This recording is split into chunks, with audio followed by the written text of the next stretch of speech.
Ah, pessoal do oitavo ano, tudo bem? Que saudade, hein? Caramba, como é que pode, né?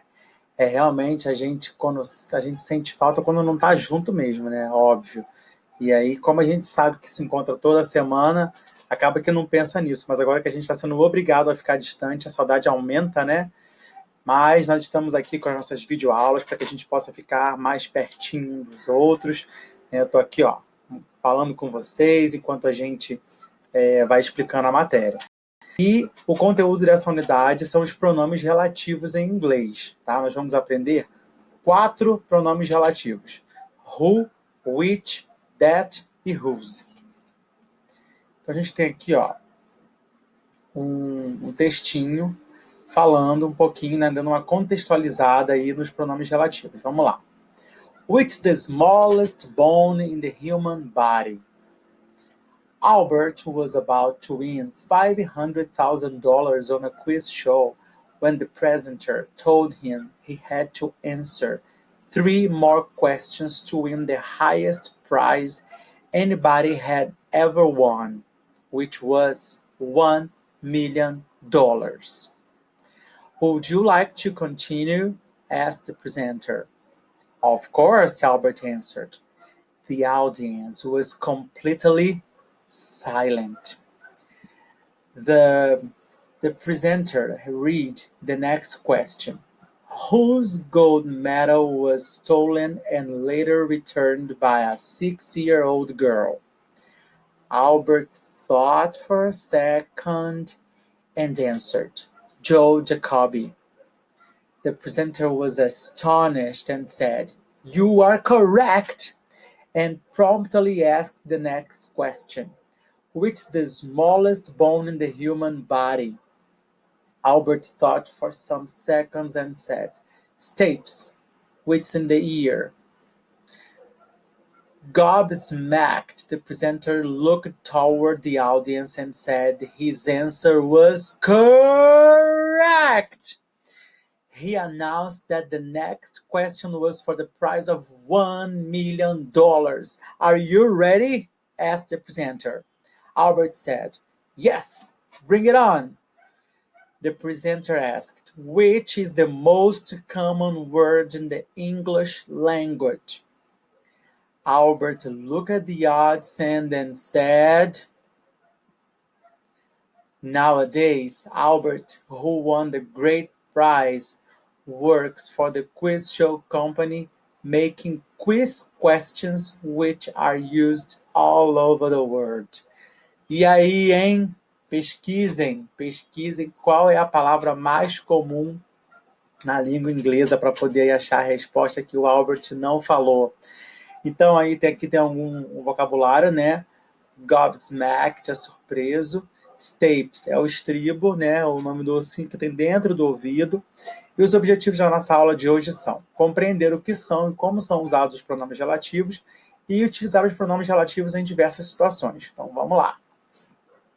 Bem, primeiramente, o que são os pronomes relativos? Os pronomes relativos são palavras que nós usamos para poder ligar duas orações, tá? Para evitar a repetição de um termo e também para poder ligar duas orações.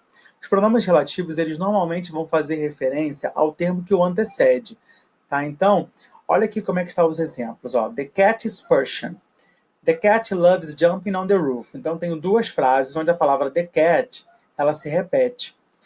Quando eu uso o pronome relativo, eu junto essas duas frases e eu evito a repetição do termo. Olha como fica. The cat which loves jumping on the roof is Persian. Então, eu usei o which porque o termo que antecede é the cat, mas o meu objetivo principal foi juntar essas duas orações aqui de cima e assim evitar a repetição, tá? Então, como the cat é um animal, eu usei o which, porque o which ele é usado para objetos e animais, como nós vamos ver mais à frente, e faz a referência ao termo que antecede, tá? Mas agora vamos dar detalhes de quais são os pronomes relativos que nós vamos aprender nesse módulo. Who, which, whose e that, tá? Então, ó, who, a gente vai fazer referência para a pessoa. Então, sempre que o termo que anteceder for pessoa, você vai usar o who como pronome relativo. Olha aqui o exemplo. The man who lives in the house number 10 likes classical music. Então, eu tenho aqui, ó, the man, o homem, é uma pessoa. Então, eu vou usar o who para fazer a junção e a referência ao termo que o antecede. A thief is a person who steals things. Então, a mesma coisa. Eu estou usando o who para poder fazer a referência a thief, que é uma pessoa, é um bandido. O which, como eu falei lá em cima, é usado para objetos e animais. Então, ó, como estava lá no exemplo, the cat which jumps very high is Persian. The cat é um animal, eu usei o which porque antecede, né, o termo que o antecede é um animal.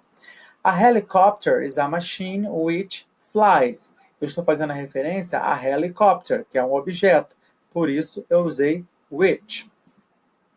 Whose quer dizer cujo ou cuja. Whose, ele é um pronome relativo que tem uma ideia de posse. Então, normalmente, o whose, ele vai substituir um adjetivo possessivo. Então, como é que você vai saber quando usa o whose? Se no lugar do whose você puder colocar my, your, his, her, our, your e their, você vai ter que colocar o whose ali, tá? Normalmente o adjetivo possessivo ele é usado antes de um substantivo. O whose vai estar normalmente nessa posição também. Então, se você puder substituir e colocar um adjetivo possessivo e continuar a ideia, não perder a ideia, é porque ali se usa o pronome relativo whose. Vamos ver no exemplo. Olha aqui, ó. This is the woman whose hair is very long. This is the woman, her hair is very long. Então, como eu estou falando de woman, o adjetivo possessivo é o feminino, her. Então, this is the woman, her hair is very long. Eu não perdi o sentido, ó. Her hair is very long. É uma frase que se compreende. Embaixo. I met a boy whose sister is famous. Boy, masculino. Vamos tentar substituir por um adjetivo possessivo. O adjetivo possessivo que eu uso para o masculino é his. Então, I met a boy. His sister is famous. Faz sentido, não perdeu a compreensão, então ali eu posso usar o whose. Claro como o dia, né, galera? O that você usa no lugar de who e de which. Então, se você tiver na dúvida, achar, né, que é o who é o which, você pode tentar colocar o that, que tem grande chance de você errar, tá? Mas sempre olhe o termo que antecede para ver se é uma pessoa, se é um objeto, e aí você não ter mais dúvidas, tá bom? Olha aqui agora, ó. Os pronomes relativos, eles podem exercer a função de sujeito ou de objeto do verbo principal. Então, quando o pronome relativo ele for seguido de um verbo, ele terá a função de sujeito. Então, se vier depois do pronome relativo um verbo, ele está exercendo a função de sujeito, tá? E aí, ele não pode ser omitido, suprimido. Agora, se o que vier depois do pronome relativo for um substantivo ou um pronome, ele vai ter a função de objeto. Então, ele pode ser suprimido, ele pode ser substituído. Olha aqui, ó. Vamos ver o exemplo aqui, quando o pronome relativo ele tem a função de sujeito, ou seja, depois dele tem um verbo. Ó. The woman who, ou that, porque eu posso usar um ou outro, left stall. Ó. Left é verbo. Então, esse pronome relativo aqui, por estar antes de um verbo, ele tem a função de sujeito, tá? Agora, olha aqui, ó, quando ele vem antes de um pronome ou de um substantivo. The girl who or that I called speaks English. Então, olha aqui, ó, depois do pronome relativo veio I, que é um pronome. Logo, esse who e esse that, eles podem ser omitidos, eles podem aparecer ou não, tá? Então, preste atenção nisso. Outro exemplo aqui. He's the singer who I heard on the radio. Então, mesma coisa, depois do who veio um pronome pessoal. Então, ele tem a função de objeto, por isso ele pode ser omitido. Então, recapitulando, se depois do pronome relativo vier um verbo, eu não posso tirar ele da frase. Mas se depois do pronome relativo vier um nome ou um pronome, você pode omitir, tá? Olha aqui, ó. Esse aqui, no caso, não pode, ó. The woman who phoned me speaks English. Logo depois do pronome relativo, veio o quê? Um verbo. Então, não pode omitir. Outro exemplo que não pode. There is a restaurant in my city which is open 24/7. Então, aqui, ó. Depois do which veio o verbo to be. Então, eu não posso omitir esse which porque ele também tem a função de sujeito. Claro, né, galera? Mas para poder reforçar tudo isso que vocês aprenderam, não tem forma melhor do que fazendo os exercícios. Então, eu vou explicar para vocês o que cada exercício está pedindo e aí eu conto com vocês nesse sentido, hein?